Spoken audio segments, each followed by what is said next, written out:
Khamzat, you are proven to be a problem for everybody you're in the octagon with. Who would you like to see next when you step into the octagon? Everybody. I come here for everybody. Kill everybody. I'm the champ. I'm the king. Kill everybody. Ah!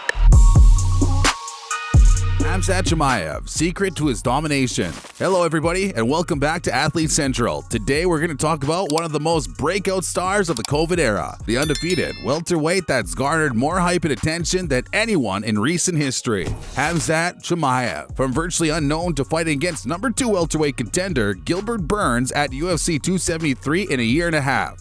Khamzat has wowed everyone, including UFC President Dana White, who has been so impressed in Khamzat's only fifth UFC fight, he has given him a potential title eliminator bout. The guy's special. I've been in this game my whole life. I've never seen anything like him. Today, we here at Athlete Central want to tell you the secret to Khamzat's dominion, so without further ado, let's jump right into it.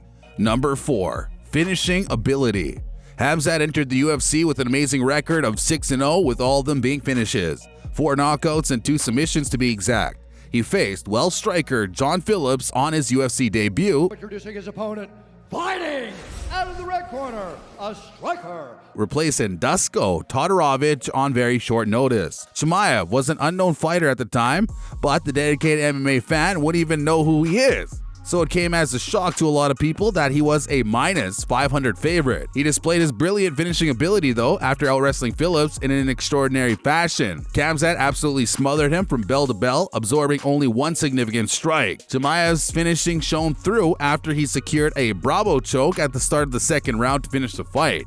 After coming back to the octagon in just 10 days, cutting over 15 pounds to make the welterweight limit, he fought UFC debutant Rhys McKee. The fight went similar to the Phillips fight. Chimaev took McKee down in dominant fashion, cradling him towards his corner with his dominant wrestling. After smothering him, Khamzat made the referee step in after his ground and pound were way too vicious for the fight to carry on.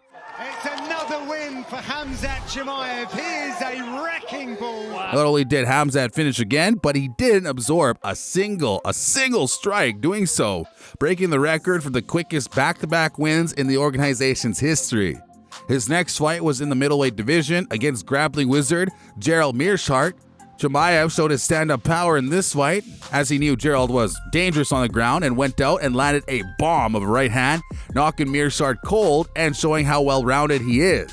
He showed his finishing ability is there early on, just 17 seconds in, and his other fights show that the power does not wane. He has 6 KOs on his record. His highest profile fight thus far was against ranked welterweight Li Jingliang. He picked Li up in a similar fashion to McKee and slammed him on the side of the octagon as he was smiling at and talking to Dana White. He finished the fight in a similar time frame too, choking Li out in 3 minutes, making it 10 finishes and 10 fights for the potential superstar board. Number 3. Russian wrestling background. Southern Russia has proven to be a breeding ground for talented wrestlers. I mean, just take a look at Askar Askarov, Timur Valiev, Rastem Khabilov, Islam Makhachev, and most famously, the lightweight GOAT, Khabib, the Eagle, Nurmagomedov. Khamzat's no exception to that, and given the fact that he lived in Russia until he was 19, his wrestling base has been crafted in the country. If you want to know what makes Dagestani fighters so good, check out our video on the link below. Chimaev started wrestling in Chechnya at the age of 5, and while Chechnya is not known as notoriously as their MMA fighters to say Dagestan is, they have some top-notch wrestlers. At the end of the day,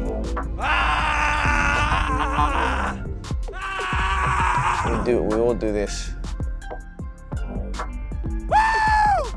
because we love the sport. Besides that, Khamzat will certainly elevate Chechnya's status in the MMA world, being the first extremely successful fighter from that region. Khamzat's backbone of training was done in Chechnya, and that has clearly had an impact on him, making him a very dominant fighter, imposing his will with his wrestling on opponents. We have seen that from him in the Phillips fight, the McKee fight, and the Jingliang fight, basically all of his UFC fights except Meerschaert.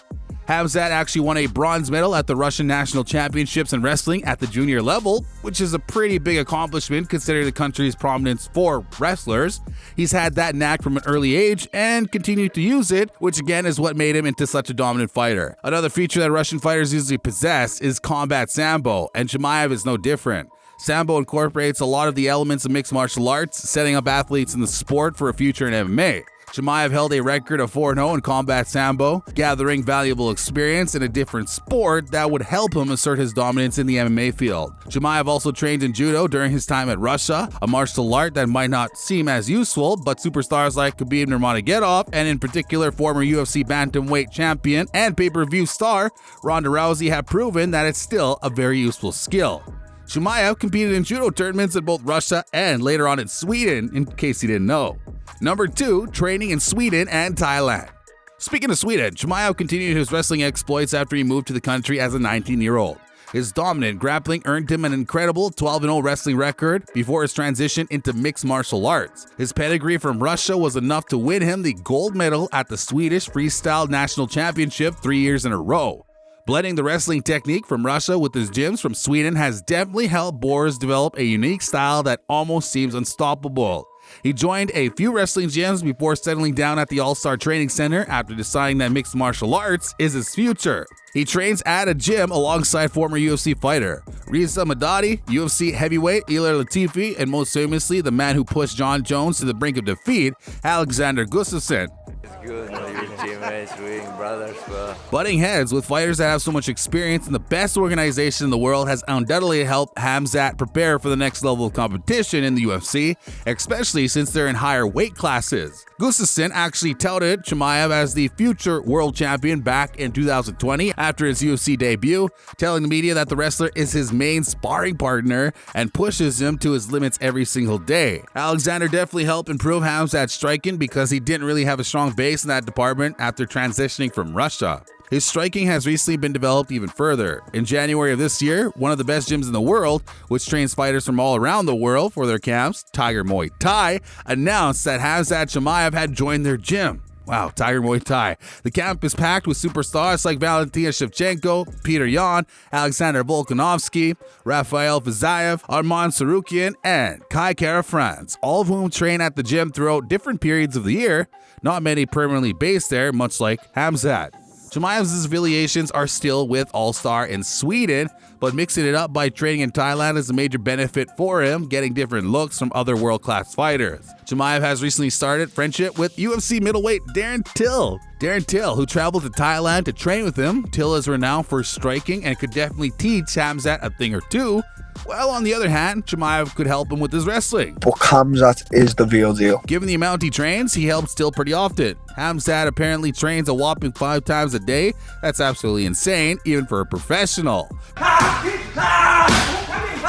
Most regular fighters tend to take some time for recovery, to not drain their body physically, but Chimaev is just built different, and here's what he had to say. I can't live without training. If I haven't done 2 to 3 sessions in a day, I feel stressed. If it's 4 sessions, I feel good. After 5 hours of training, when the whole body hurts, then I feel like I'm satisfied with the work I've done. If nothing hurts, if I'm not suffering, I feel bad. I feel like I haven't done anything. Chimaev claims that after a few sparring sessions, the fighters at the gym didn't want to spar with him anymore. Given what we've seen of him so far, I'm definitely not surprised. His next fight with Burns will show whether this stint in Thailand will actually add to his dominance or not. But something tells me Gilbert might be in for a hard night. Number 1, mentality. A fighter can have all the skill in the world, but if they don't have a championship mentality, they're not going to succeed in a sport as vicious as mixed martial arts. But an unprepared mindset or lapse of concentration can lead to a situation that jeopardizes the fight. Cowboy Cerrone and Khamzat's training partner Darren Till are 2 examples of fighters who can cave under pressure. Chimaev does not have that issue. In fact, Till said that Chimaev's mentality is infectious. The way he carries himself and says that he's here to make money and smash every guy. Take a look at the interview clip here. When you want, I'm gonna fight him.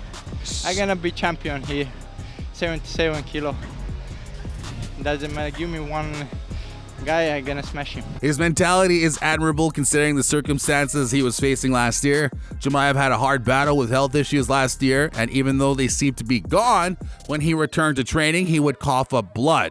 Bors actually considered retiring after all the issues, but UFC President Dana White and Chechen dictator Khamzat Chimaev talked him out of it. When you go to the low point of thinking that you'll not be able to compete anymore, it's hard to get out of that rut, but Chimaev definitely has. Despite the biggest fight of his career against number 3 Leon Edwards being cancelled 3 times because of his health issues, Chimaev has bounced back tremendously. A lot of people say to the media that they think that they're the best, but Khamzat actually believes it. He doesn't care about the opposition or the weight, 170, 185, 360. He believes he can do it all. Chimaev said it himself, it's all about the mind. If a man is ready to do things others don't, he will succeed. The UFC was actually considering booking him against Damian Maia while he hadn't even fought Meerschaert yet. That's a whole nother level of confidence Khamzat showed in himself, and the UFC also showed in Khamzat.